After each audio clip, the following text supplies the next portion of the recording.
Hi there, Mr. O'Brien here. Hope you're doing okay. Hope you're having a great day. And if you're not, I pray that God grants you the strength and the energy that you need to continue going. And also, may He bless you. And I pray that you also find the courage within you to face those fears and conquer those challenges that may be holding you back from actually putting your life in order and moving towards the direction that you want your life to be in, to be joyous, to be peaceful, and generally to have a happy life. Um, these are not the absolute five lessons of life or anything like that. These are just lessons that I have learned throughout my own journey of life, and they have really helped me to put my life in order. They've really helped me to get to a point where I believe every day I'm now happy, I'm now feeling very joyful within, and I believe that these lessons can also help you to get some sense of peace, some sense of joy, and some sense of accomplishment or fulfillment. Then, and also help you put your life in order towards the direction that you would love your life to be.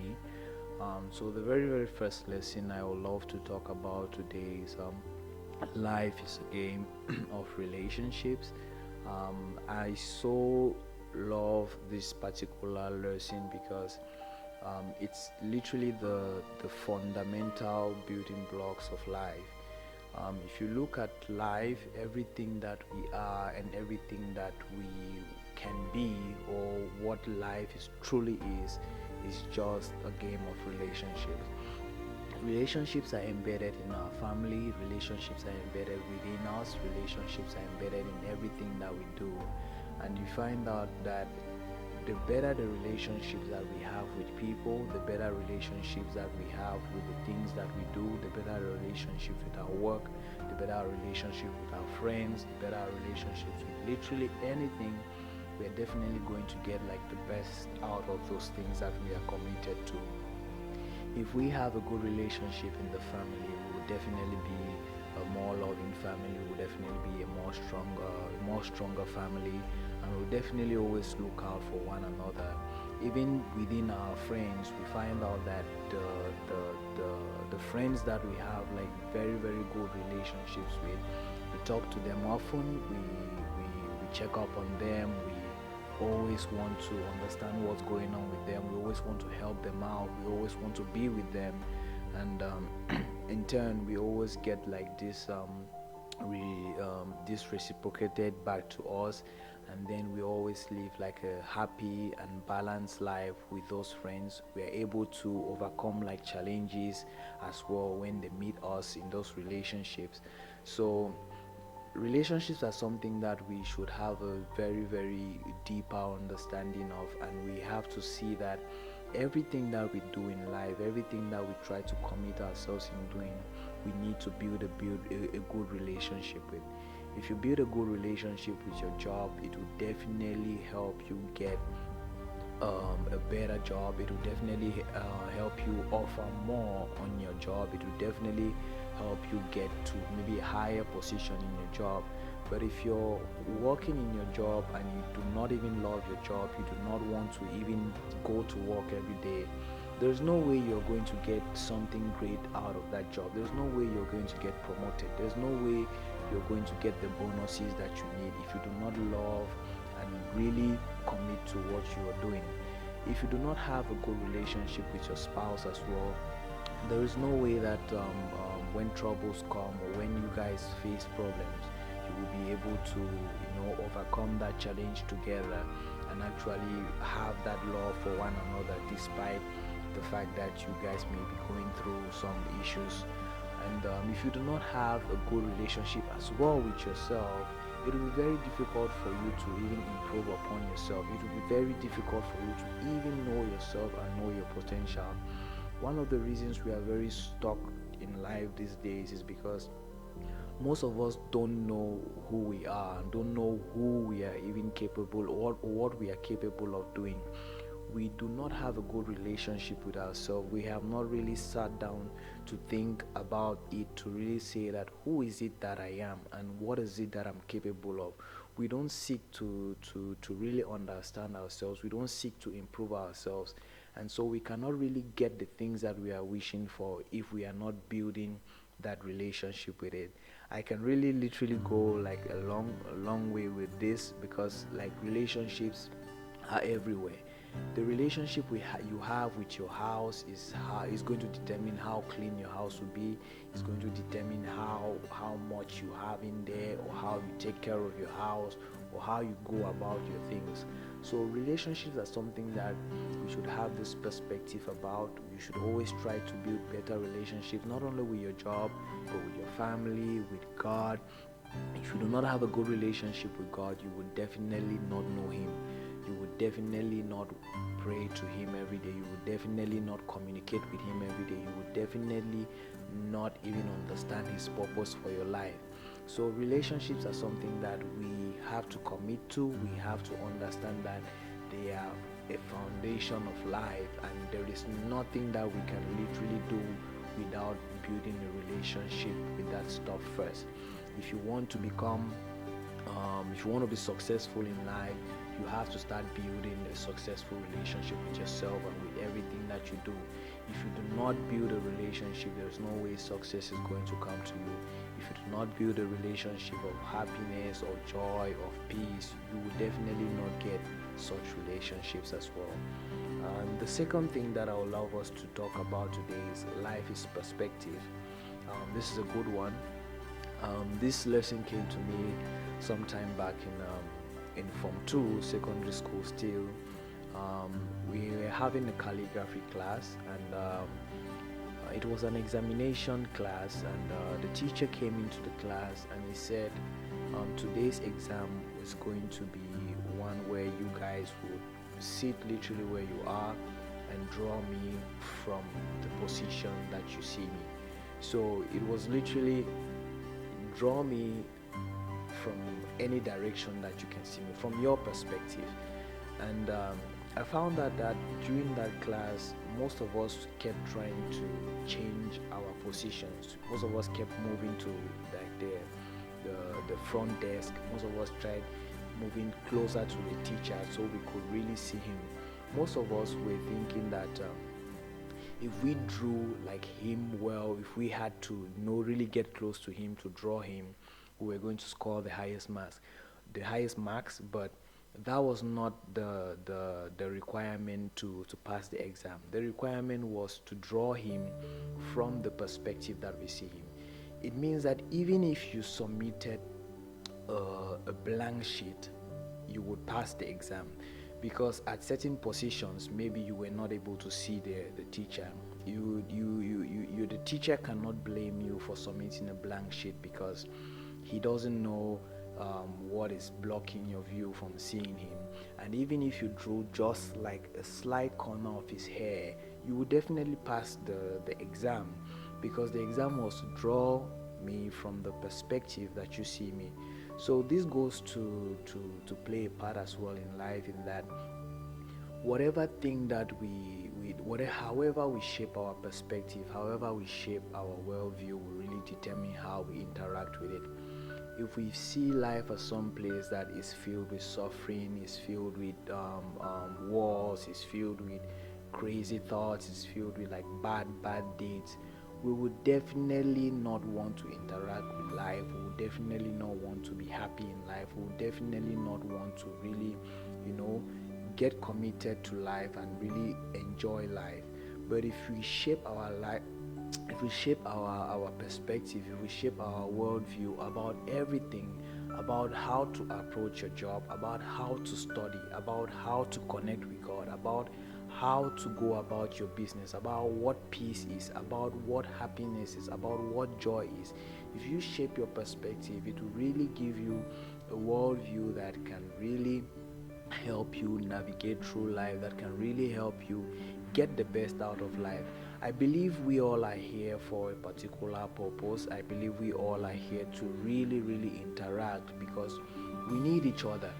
Life, we are not here by chance, and it could have been somebody else, it could have been a different generation, it could have been something else, but we can't be in this life and try to live outside of life.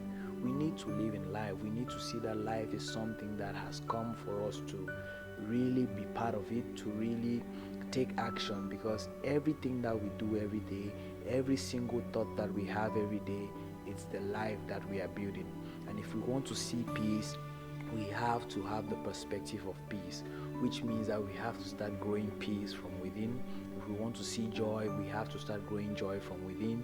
If we want to see happiness, we have to start sharing happiness. There is no way that we can be happy if within us we are not happy. So life is perspective. If you really shape your perspective in such a way that you can understand life and really see your part to play in life, you will definitely live a well-balanced life. The next thing on the list is life is sustainability. I believe sustainability is a word that most of us have heard, most of us have come across. Sustainability generally refers to, lasting longer, or something that you can build upon. And if you look at life, life is something that has always kept going. We are not the first generation to be here, and we will not be the last generation to be here as well. So life is something that is always going to continue. Life is going to go on whether we like it or not. And if you look at things in this direction, you can always try to build sustainable things. Everything that you do in life should be sustainable, because life itself is sustainable. The relationships that you're building, you should always try to get into those relationships long term. Don't always go for short term. Always try to build something which is sustainable, something which is going to last. If you're trying to get a job, try to get a job which is sustainable, something that can last you for very long. Because when it is sustainable, you leave room for error, you leave room for mistakes, you leave room for failure. If you get into a business today and you want to be like the best in the business in the next 1 year, it's going to be very, very difficult, because literally most of the times we get into business and we don't even understand what the business is all about. It's within struggling to build that business, within struggling to really grow in the business, that we find out what this is about, what are the improvements that we can make on, what are the things that we can do. So sustainability is a core fundamental part of life. And if you look at life today, people are talking about sustainable energy, things like that, making life sustainable, save the planet, save the trees, save the soil.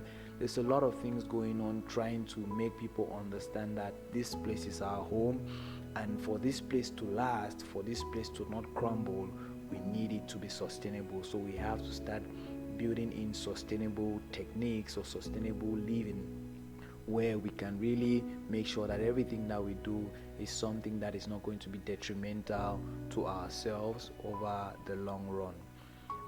The next thing I would like to talk about on the list, or the next lesson, is that life is diversity. This one came to me when I traveled to India. I came into India. I've really not traveled much around India, but for the few states that I've gone, I noticed that at every point where I was, there was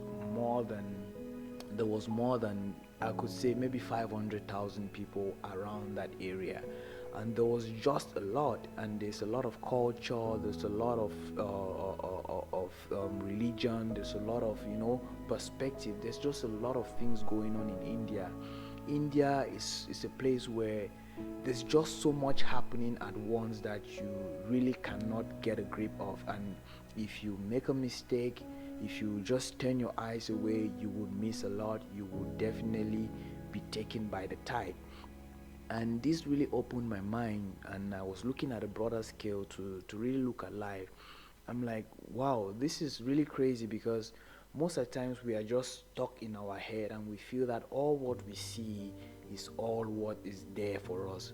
But we do not know that diversity is what brings culture, and culture is what brings change. And if you look at life in that sense, you would definitely try to always start bringing in new idea. You have to be diverse into your ideas, you have to be diverse into your skills, you have to be diverse into your work, you have to be diverse into everything that you do. When God created the world, there was diversity. There was trees, there was animals, there was air, there was land, there was everything. So this diversity brought to like a sustainable living. And if we want to really get the best out of life, we have to start being diverse. You see in the world now, a lot of companies are pushing towards like a diversified company where they hire people from different countries, different religion, different backgrounds, because we all carry different experiences. We all have something to offer that someone else doesn't. And if we can really put people from different backgrounds, different religion, different perspectives, we can get the best out of them. We can have something more. And when we have something more, we have more to offer. So when you diversify yourself, when you give yourself to doing a lot, committing to a lot of things, and trying to really give all that you are to a lot of things, you will really see that you actually get the best out of yourself. You will actually get involved more, and you actually have more impact. And this impact is definitely going to bring change. People will start looking up to you. People will start following you. People will start trying to be like you. People start trying to talk like you. Literally, we grow up having heroes. We grow up having people we look up to because of maybe the things that they've done, and the way they really carried themselves in life. And all this is happening because these people are different people and they have different experiences. That is why we have different cultures and different changes that are happening in the world today. And so if we really want to make a big change, a big impact in life, we have to look at diversity, because diversity is what brings culture, and culture is what brings change. The fifth lesson that we are going to look at today, and I think this is the most important lesson that you really need to know in life, is that God is everything. That is the fifth lesson. God is everything. I know a lot of us may not believe in God. I know a lot of us may think that God is a myth. I know a lot of us may think that we are just here by chance, or do not really have an understanding of what all this is. The reason I say God is everything is because God is everything. It's from His consciousness that we all come from. If you ever thought that we came from somewhere, we came from God. And it's His consciousness that is actually keeping the world as it is today. We are always having some aspect of God, and that is the consciousness that we share. That is the humanity within us. That is the pure spirit of God within us. We all know that, hey, what this guy has done is a bad thing. You killing somebody is a bad thing. And what speaks to you is that consciousness of God. Is something that we all can agree that, okay, yeah, this thing that this guy did was wrong, or this thing that has gone like this is bad. That is that consciousness that speaks to us, and we all need to really, really try to understand, to find that consciousness within, to find the image of God within. We are made in God's image simply means that each of us has like a unique reflection of God within us, and that is called the soul. And this soul is the image of God within us, but most of us are aware only of our physical body, are aware only of this that we see, and we are not introspecting, we are not looking within to really understand what we are all about. How is it that we wake up every day and we get into all this activity, we go back to sleep, wake up again every day? How do you wake up? Who wakes you up? Who wakes you up, and why do you wake up? There is some image which is your true self within you, and that is the soul. And if you can really, really connect to your soul, if you can really, really get to understand that unique image of God within you, you can really start offering more. You can really start understanding your purpose here on earth. You can really start seeing how everything plays out, and how God works in everything that we do. God has literally saved us a lot of times, and we all can really testify of God's glory in our life at some point in life. Though we keep denying it from time to time, but God, the undeniable fact is that God is everything, and God continues to work whether we like it or not, or whether we believe Him or not, because He does not need to prove Himself to us. He does not need to prove Himself with us. Just imagine you had a son and you gave him a toy called life, and he went into that toy trying to destroy it, took a screwdriver, just hitting it on the floor. You don't have to prove yourself to him and say, oh, because I'm your father, I'm not going to buy you a toy, I'm not going to do this to you, I'm not going to do that to you. You don't have to do that. If your child says, oh, Dad, I don't understand, I don't have a father, or this, it doesn't change the fact that you are the father of that child. And so God looks at us every day. His compassion is always for us. He always loves us. He has an unconditional love for us. His grace is always the one carrying us through. Have any of us really sat any day and thought, okay, why is it that I'm sitting in this building and this building has not crumbled? Why does the building not crumble? It's not because the building was built well, because we all know how careless we humans can be sometimes.